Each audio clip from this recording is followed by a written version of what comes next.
Welcome back. Welcome back. Welcome back to my podcast. Alright. Welcome back to my podcast. This is video number 4. We've already covered the topics of pedophiles, Thanksgiving, sagging your pants, and today we're going to talk about felons, the system, like the fucking legal system.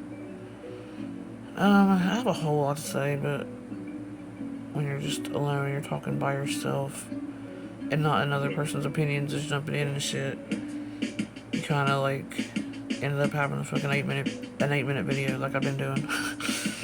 So it might not even seem like a lot, but yeah. And as I always say, I want to know what y'all think too, so put the comments down there. I don't care if they're fucking, if you agree with me or not, you don't have to. I would never want to be asked to agree with somebody's opinion that I don't agree with, so I would never ask somebody to do that. That's some fake ass shit, and I don't do that. So, I am a felon. I got a felony in 2015 for weed distribution. I got pulled over, had a half pound of weed on me. I had it broken down into half ounces, so it was fucking 16 bags. And my dumb ass didn't turn. There's only like 3 signs in this area that says no, don't turn right on red. Yeah, so I fucking turned right on the red at one of them 3 fucking signs. The police was behind a building. I didn't see him, but it don't matter because it's not like I was trying to fucking hide from him or do something that I thought was sneaky or some shit. I fucking didn't know it wasn't, I didn't know, there was a sign, but it was dusk. So, it wasn't fucking daylight or no shit. Plus, I had a lot going on. I had fucking half pound of weed in the car, money.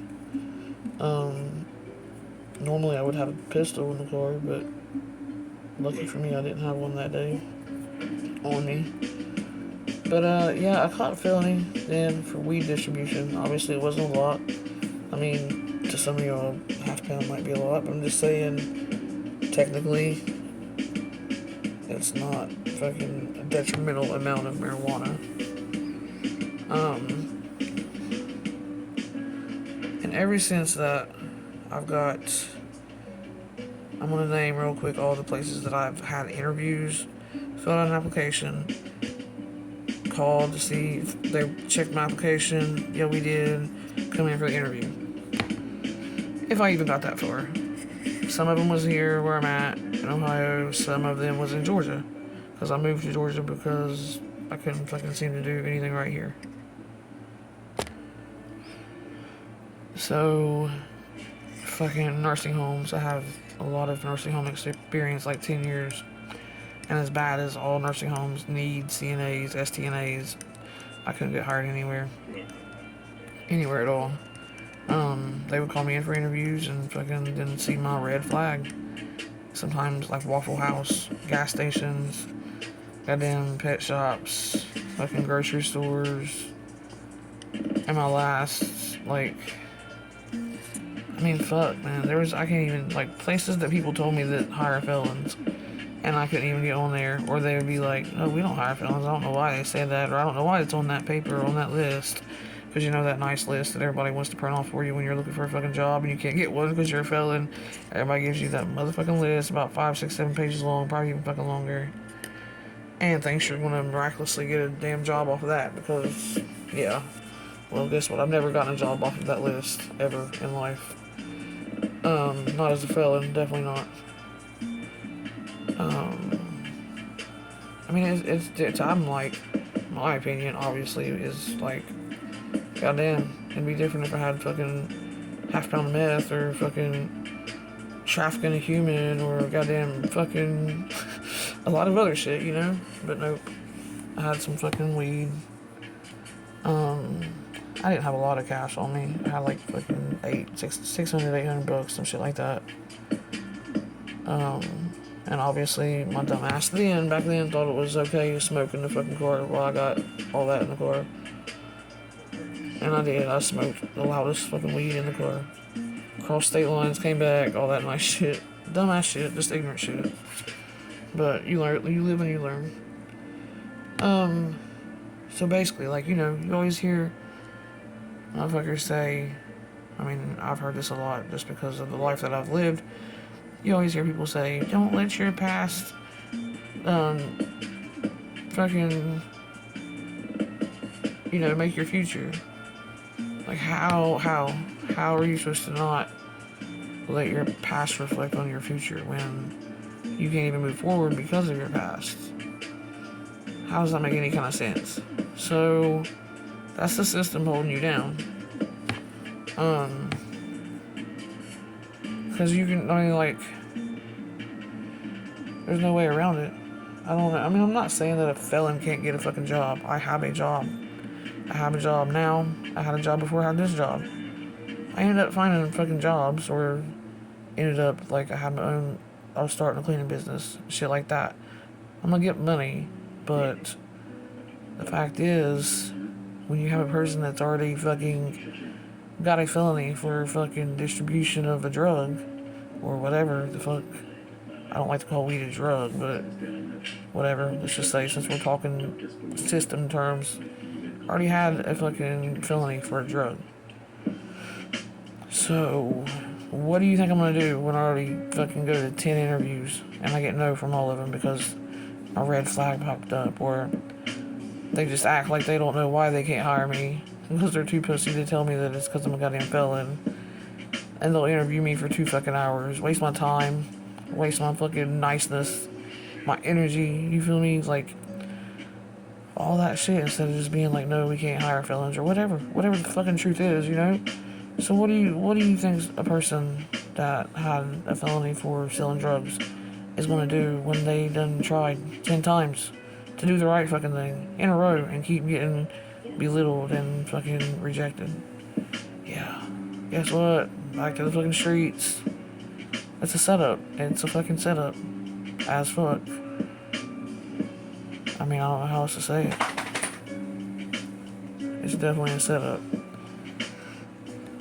I wish there was some way to change it, but I mean, I went through the most with trying to get jobs and shit.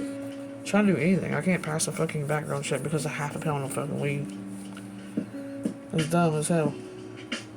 Like, there's some apartments I can't get into, you know, like, because I fucking had fucking half a pound of weed. That's just ridiculous. And any other charge that's on my record. Let me go ahead and say that, because that always is something that matters.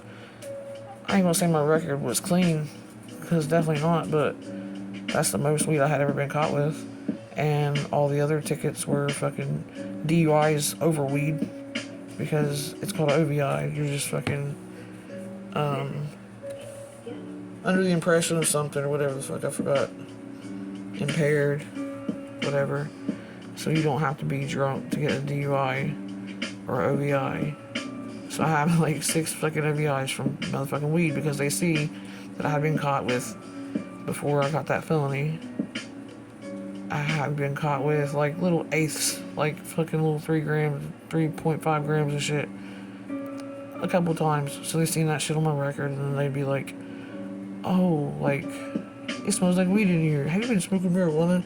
And then all of a sudden, here I am out here with fucking light in my eyes, and I'm walking a straight line over some weed.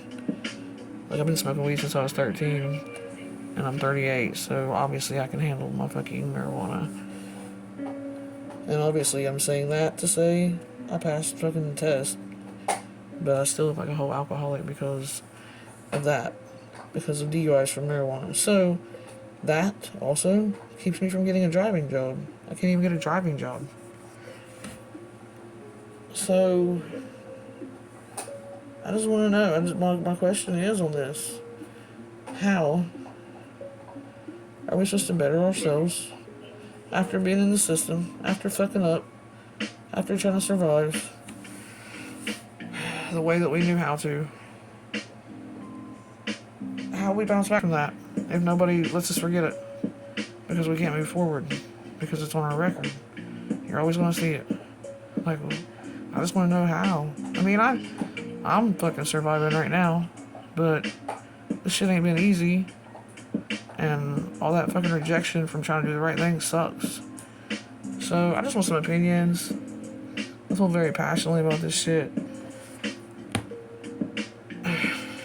I feel very passionately about it.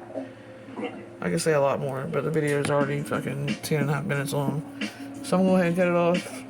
I hope I get some comments on this shit so I can know how y'all feel too. And I hope that y'all have an amazing night. Peace.